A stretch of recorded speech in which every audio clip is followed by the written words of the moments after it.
بسم اللہ الرحمن الرحیم۔ السلام علیکم۔ آج کی اس ویڈیو میں ہم آپ کو بتائیں گے جنگ موتا کے بارے میں۔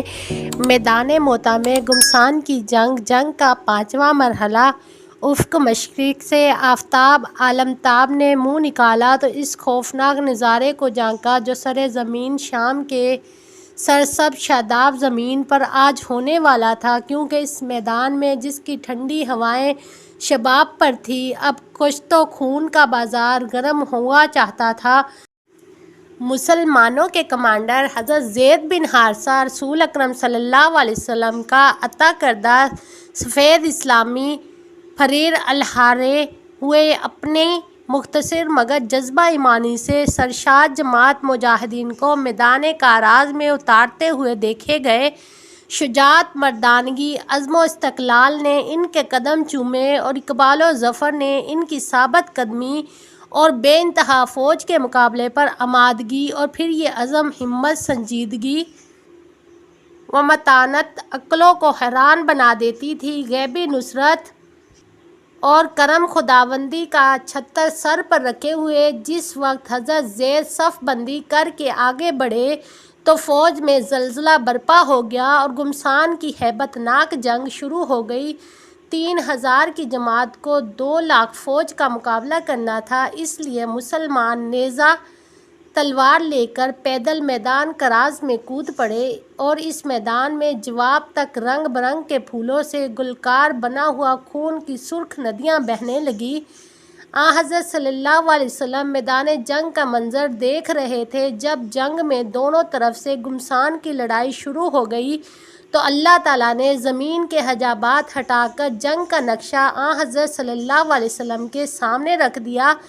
آپ صلی اللہ علیہ وسلم نے مسجد نبوی میں صحابہ کرام کو نماز کے لیے جمع کرا دیا، اور نماز کے بعد آپ صلی اللہ علیہ وسلم منبر پر بیٹھ گئے اور فرمایا کہ زید بن حارثہ نے جھنڈا ہاتھ میں لے لیا اور میدان میں آئے تو شیطان ان کے پاس آ گیا اور زندگی کو نہایت محبوب بنا کر ان کے سامنے پیش کیا، اور موت کو نہایت مکروہ بنا کر پیش کیا، اور دنیا کی بڑی تعریفیں کی تاکہ وہ جنگ سے رک جائے۔ لیکن زید نے جواب دیا کہ مسلمانوں کے دل میں اب ایمان گر کر چکا ہے، اب تم میرے لیے دنیا کو محبوب بنا رہے ہو۔ یہ کہہ کر زید آگے بڑھے یہاں تک کہ شہید ہو گئے اور جنت میں داخل ہو گئے۔ اب وہ جنت میں دوڑ رہے ہیں۔ حضور صلی اللہ علیہ وسلم نے ان کو دعائیں دی اور صحابہ سے فرمایا ان کے لیے استغفار کرو۔ حضور صلی اللہ علیہ وسلم نے پھر فرمایا، پھر جھنڈا جعفر بن ابی طالب نے ہاتھ میں لے لیا۔ فرمایا کہ زید کی شہادت کے بعد جب جھنڈا جعفر نے سنبھالا تو ان کے پاس بھی شیطان آ گیا اور حیات دنیاوی کو ان کے لیے محبوب بنانے کی کوشش کی اور موت سے ان کو ڈرایا اور دنیا ان کے لیے نہایت خوبصورت کر کے دکھائی۔ اس کے بعد جواب میں جعفر نے کہا، اب جب کہ ایمان مسلمانوں کے دل میں گر کر چکا ہے، یہ ابلیس مجھے دنیا کی آرزوئیں دلا رہا ہے۔ یہ کہہ کر وہ بھی آگے چل دیے اور شہید ہو گئے۔ حضور صلی اللہ علیہ وسلم نے ان کے لیے دعا فرمائی اور استغفار کا حکم دیا اور فرمایا کہ اپنے بھائی کے لیے استغفار کرو کیونکہ وہ شہید ہے، اور جنت میں داخل ہو گئے اور یاقوت کے لگے ہوئے 2 پروں سے جنت میں جہاں جانا چاہتے ہیں اڑ کر چلے جاتے ہیں۔ پھر حضور صلی اللہ علیہ وسلم نے فرمایا کہ اس کے بعد جھنڈا عبداللہ بن رواحہ نے لے لیا، پھر وہ بھی شہید ہو گئے اور اعراض کرتے کرتے جنت میں داخل ہو گئے۔ انصار نے پریشان ہو کے پوچھا کہ یا رسول اللہ، اس کا جنت سے اعراض کیسے تھا؟ آپ صلی اللہ علیہ وسلم نے فرمایا، جب وہ زخمی ہو گئے تو جہاد میں کچھ سست ہو گئے، پھر اس نے اپنے آپ کو ملامت کر کے جوش دلایا اور آگے بڑھ کر شہید ہو گئے۔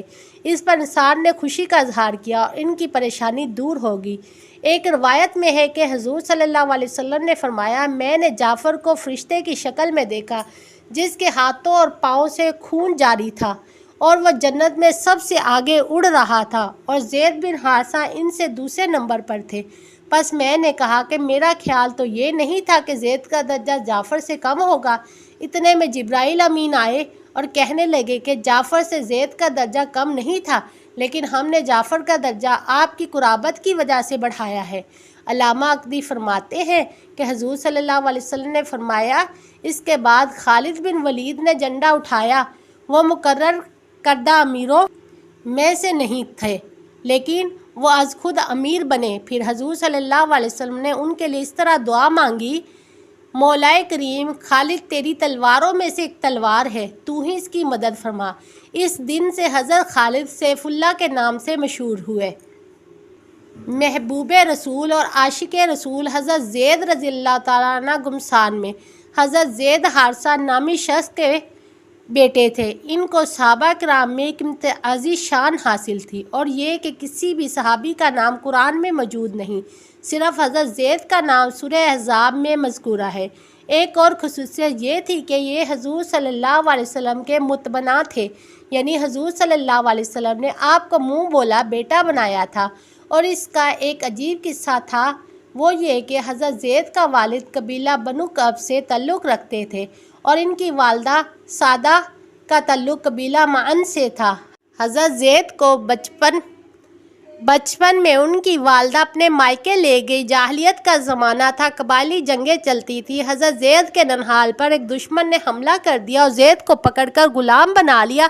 اب یہ شریف زادہ گھر اور والدین سے دور غلامی کی زندگی گزار رہا تھا۔ ایک دفعہ جب اوکاز میں میلہ لگا تو ان کے آقا بیچنے کے غرض سے ان کو میلے میں لے آئے۔ وہاں حضرت ختیجہ کے بھتیجے حضرت حکیم بن حزام نے ان کو اپنی پھپھی حضرت ختیجہ کے لیے 400 درہم کے عوض خرید لیا۔ جب حضرت ختیجہ کا نکاح سرور کائنات محمد رسول اللہ صلی اللہ علیہ وسلم سے ہوا تو انہوں نے حضرت زید کو بطور غلام حضرت صلی اللہ علیہ وسلم کو ہبہ کیا۔ اب زید حضور صلی اللہ علیہ وسلم کے ہاں باقاعدہ غلامی کی زندگی بسر کر رہا تھا۔ ادھر حضرت زید کا والد حارثہ اپنے بیٹے کی تلاش میں سرگرہ پھرتا رہتا تھا، مگر ان کو اس کا کوئی اتا پتہ نہیں چلا۔ انہی ایام میں حارثہ نے یہ درد بھرے اشعار بیٹے کے فراق میں کہہ دیے تھے: میں زید پر روتا ہوں، مجھے معلوم نہیں اس کا کیا بنا، پتہ نہیں کہ وہ زندہ بھی ہے، اس سے ملنے کی امید کی جائے یا اس کو موت آ چکی ہے۔ قسم بخدا میں تیری جستجو کرتا ہوں، لیکن مجھے نہیں معلوم کہ تو میدانی علاقے میں ہلاک ہوا یا کسی پہاڑ میں جا مرا۔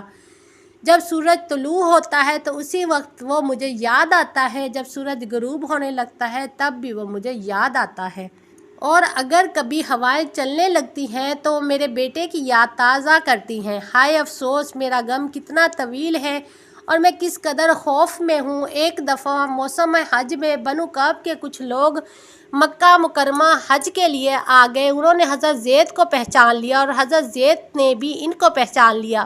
پھر ان سے کہا کہ میرا ایک شعر ہے، یہ میرے گھر والوں تک پہنچا دو۔ میں اپنی قوم کو اب بھی یاد کرتا ہوں، اگرچہ میں دور ہوں اور مقامات مقدسہ کے پاس بیت اللہ کا مجاور بن چکا ہوں۔ یہ لوگ جب واپس چلے گئے اور حضرت زید کے والد کو تمام حالات سے آگاہ کر دیا، وہاں سے حضرت زید کے والد اور چچا کعب زید کو لینے مکہ مکرمہ پہنچے اور حضور صلی اللہ علیہ وسلم کے سامنے درخواست پیش کی کہ آپ احسان کر کے زید کو آزاد کر دیں، ہم فدیہ دینے کے لیے تیار ہیں۔